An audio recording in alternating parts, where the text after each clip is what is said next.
Wenger's press conference today. Fuck me, that cunt done half wind me up. All the journalists sit there with their tea and biscuits, all sitting laughing at his pathetic little jokes or attempted jokes.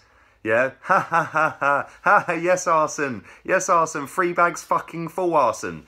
When is a journalist actually going to fucking stick it on him? Yeah, because nobody sticks it on him. Yeah, they ask him a question, he bats it away, and then nobody comes back with a counter. Yeah, they asked him again today, is today the day you're going to give us your answer? No, not today. What do you mean, no, not fucking today, mate? You've got fucking a global fan base, yeah, sitting here wanting answers. You obviously haven't got the answers, yeah, because there obviously isn't a deal on the table. So why don't you just fucking say that? Yeah, instead of going around this fucking merry-go-round every single fucking week for months. It's taking the piss. Anyway, fuck that. On to this. He was asked today about a director of football and if there will be a director of football coming in next season. His answer to that was, no. What is a director of football? I don't understand what that is. Is that somebody who directs from players from left to right? Really? Yeah? He then said, and this is the epic bit about the whole lot, he then said, well, all the time I'm at the club, I dictate what is going on the technical side of things. Really? So basically what you're saying is, yeah, is that you run the club. You run everything. You run from top to bottom. Is that what you're saying? Because that's what I read into it. I also read into it that there's a bit of a tug of war between him and Gazidis, in the fact that there's no deal on the table, in my opinion. I've said this all along. There's no deal. If there was a deal, he would have come out and said it.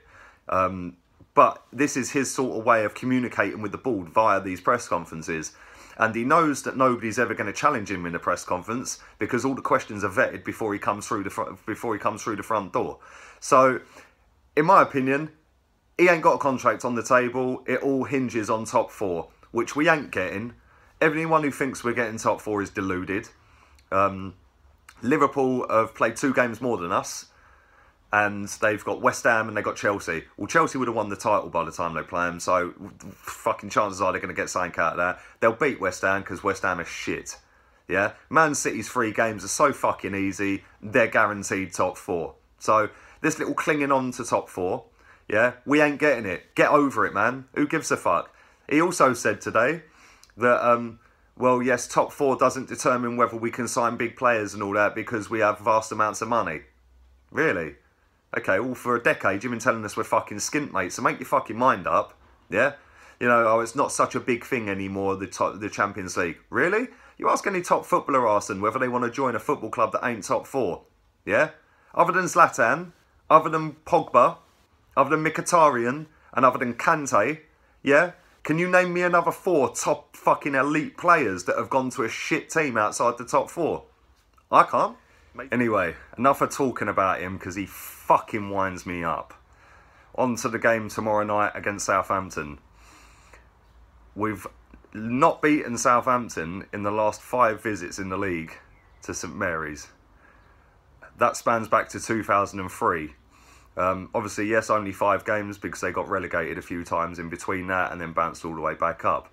But I'm not expecting a major performance. I'm not expecting us to go out and wipe the floor with them because we always struggle against them. They're one of our bogey teams. So I'm expecting a boring game, a slow game, and a bit of the same old crap that we've had all season, really.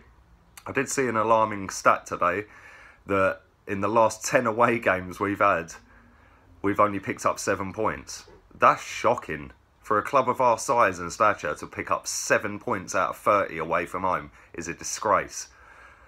People bang on about, yes, we're still going to get top 4, we're in a race for top 4. Really? Does anyone give a shit if we get top 4? Because I fucking don't. I don't care. I don't care about 4th, 5th or 6th. If it ain't first, it's irrelevant. Anyway, on to my 1 to 11. There's a few changes in there. Couple of players dropped, a couple of players moved back to their rightful positions, and a few players that we haven't seen for a while. So yeah, thanks very much for watching. If you haven't subscribed, please do. Stick a like on the video and leave your comments in the section down below. Thanks very much.